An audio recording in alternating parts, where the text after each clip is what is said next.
রমজানের শেষ দশকে নবীজি সাল্লাল্লাহু আলাইহি ওয়াসাল্লাম ইবাদতের জন্য যে সাধনা করতেন, যে পরিশ্রম করতেন, যে কষ্ট করতেন, অন্য কোনো সময় এত সাধনা, এত পরিশ্রম, এত কষ্ট তিনি করতেন না। এই জন্য এই দশকের মর্যাদা এবং গুরুত্ব অপরিসীম।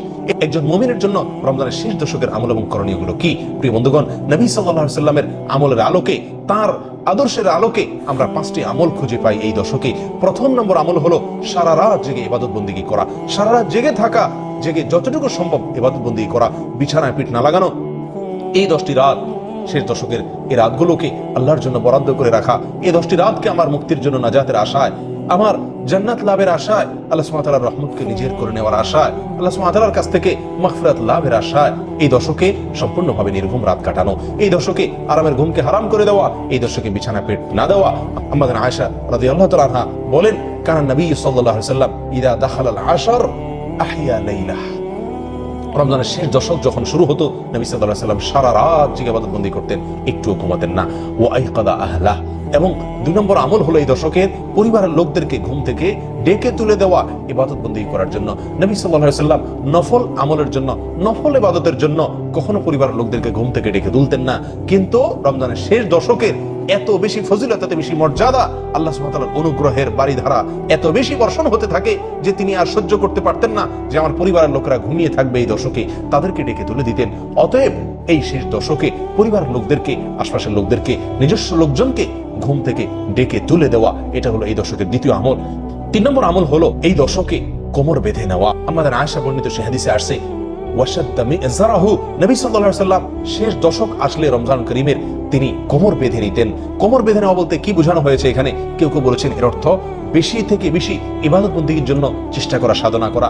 অনেক মুহাদ্দিসিন ইকরাম বলেছেন এর ব্যাখ্যায় যে এর অর্থ হলো স্ত্রী থেকে দূরে থাকা, অর্থাৎ স্ত্রী সহবাস না করা। নবী করিম সাল্লাল্লাহু আলাইহি ওয়াসাল্লাম শেষ দশকে স্ত্রী সহবাস করতেন না, স্ত্রীদের থেকে দূরে থাকতেন। অনেক মুহাদ্দিসিনের মতে কোমর বেঁধে নেওয়া বলতে ইঙ্গিতে এই কথাটাই বোঝানো হয়েছে। 4 নম্বর আমল হলো এই দশকে লাইলাতুল কদর তালাশ করা। লাইলাতুল কদর তালাশ করা বলতে উদ্দেশ্য হলো শেষ দশকের প্রতিটি রাতই লাইলাতুল কদর হওয়ার সম্ভাবনা রাখে। বিশেষ করে বেজোড় রাতগুলোতে লাইলাতুল কদর হওয়ার সম্ভাবনা রয়েছে। নবী করিম সাল্লাল্লাহু আলাইহি ওয়াসাল্লাম বলেছেন, তাহাররু লাইলাতুল কদরি ফিল বিদরি মিনাল আশরিল আওয়াখির মিন রমাদান। সহিহ বুখারীর হাদিসে নবী সাল্লাল্লাহু আলাইহি ওয়াসাল্লাম ইরশাদ করেছেন, তোমরা রমজানের শেষ 10টি রাতের বেজোড় রাতগুলোতে লাইলাতুল কদর তালাশ করো। এই লাইলাতুল কদর তালাশ করা বলতে উদ্দেশ্য হলো শেষ 10টি রাতের প্রতিটি রাতে, বিশেষভাবে বেজোড় রাতগুলোতে ইবাদত বন্দেগী করা বেশি থেকে বেশি, এই আশায় যে আমার এই রাতটি যদি সারা রাত ইবাদত বন্দেগীতে কাটাতে পারি, তাহলে এই রাতটি যদি লাইলাতুল কদর হয়ে থাকে, কোনটি লাইলাতুল কদর আমি নিশ্চিত জানি না, আল্লাহ সুবহানাহু ওয়া তাআলা এটি আমাদের জন্য উজ্জ্বল রেখেছেন। তাহলে এই রাতটি যদি আমার লাইলাতুল কদরের ইবাদত হয়ে যায়, লাইলাতুল কদরে আমার ইবাদত হয়ে যায়, তাহলে সেই ইবাদতটি 1000 মাস ইবাদত করার চেয়ে শ্রেষ্ঠতম ইবাদত হবে, মর্যাদার ইবাদত হবে। প্রিয় বন্ধুগণ, সেজন্য 4 নম্বর আমল হলো লাইলাতুল কদর তালাশ করার আশায় প্রত্যেকটা রাত, বিশেষ করে বেজোড় রাতগুলোতে ইবাদতবন্দি করা।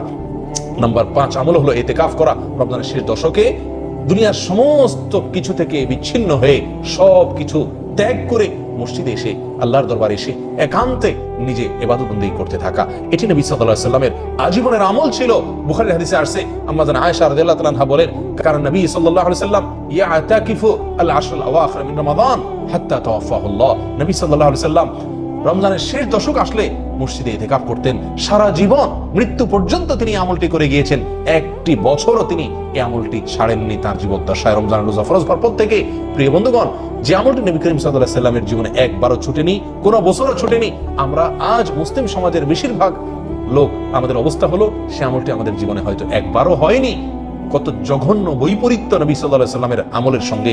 প্রিয় বন্ধুগণ, আসুন এই জন্য এই আমলটির গুরুত্বকে অনুধাবন করি। এটি আমাদের সমাজ থেকে সম্পূর্ণভাবে বিলুপ্ত হয়ে যাওয়া আমলসমূহের মধ্যে থেকে একটি। আমাদের সমাজের সবচাইতে অবহেলিত আমলগুলোর মধ্যে একটি হলো এই ইতিকাফ।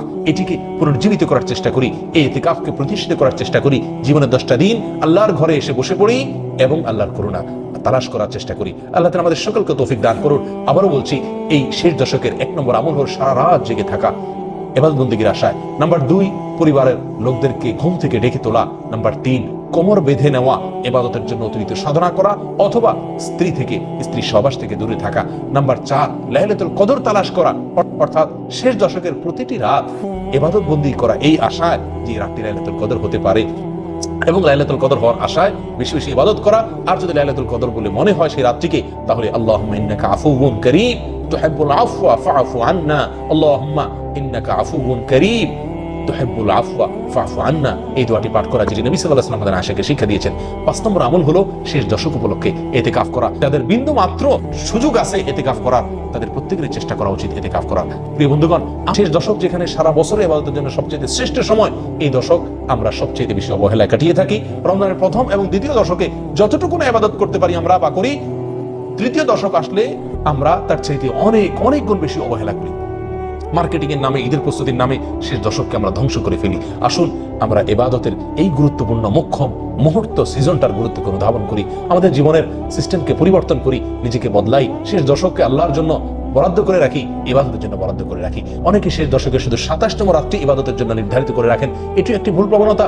যদিও সুনান আবু দাউদের বিশুদ্ধ সূত্রে বর্ণিত হাদিসের আলোকে রমজানুল কারীমের 27তম রজনীতে লাইলাতুল কদর হওয়ার সম্ভাবনা রয়েছে বা ইঙ্গিত পাওয়া যায়, তবুও বেশিরভাগ বিশুদ্ধ হাদিসে নবী সাল্লাল্লাহু আলাইহি ওয়াসাল্লাম আমাদেরকে উৎসাহ দিয়েছেন রমজানের শেষ দশকের প্রতিটি রাত, বিশেষ করে বিজয় রাতগুলোতে ইবাদত বন্দি করা, লাইলাতুল কদর পাওয়ার আশা।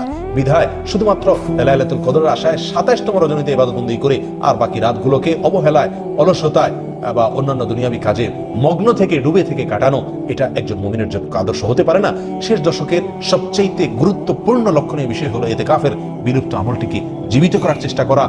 যে আমলের গুরুত্ব আমাদের সমাজ থেকে একেবারেই বিদায় নিয়ে গেছে, আমরা যে আমলের গুরুত্ব বুঝি না বললেই চলে, সেটিকে পুনরায় সমাজে জীবিত করার চেষ্টা করা।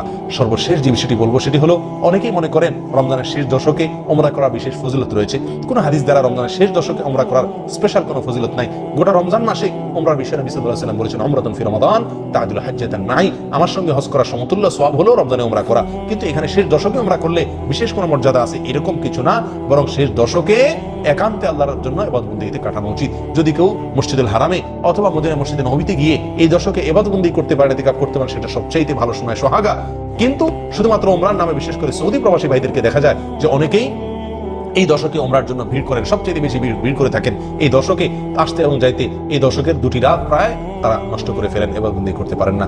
এটি ভুল ধারণা, বরং এই দশকে আমাদের বেশি থেকে বেশি একান্তে ইবাদতবন্দিতে কাটানো উচিত, কোনো সফরে বা পথে নয়, সেটা মক্কায় হোক আর নিজের বাসায় হোক। আল্লাহ সুবহানাহু ওয়া তাআলা আমাদের সকলকে এই দশকের গুরুত্ব অনুধাবন করে এটাকে আমলে আনার চেষ্টা করার তৌফিক দান করেন। এই দশক হবে আমার বছরের সবচেয়ে শ্রেষ্ঠ ইবাদতের দশক, নেক আমলের সবচেয়ে সেরা দশক, আল্লাহর কাছে যাওয়ার সবচেয়ে সেরা দশক। আমার জীবনের ইবাদতের জন্য সবচেয়ে বেশি সাধনা, সবচেয়ে বেশি পরিশ্রম হবে এই দশক।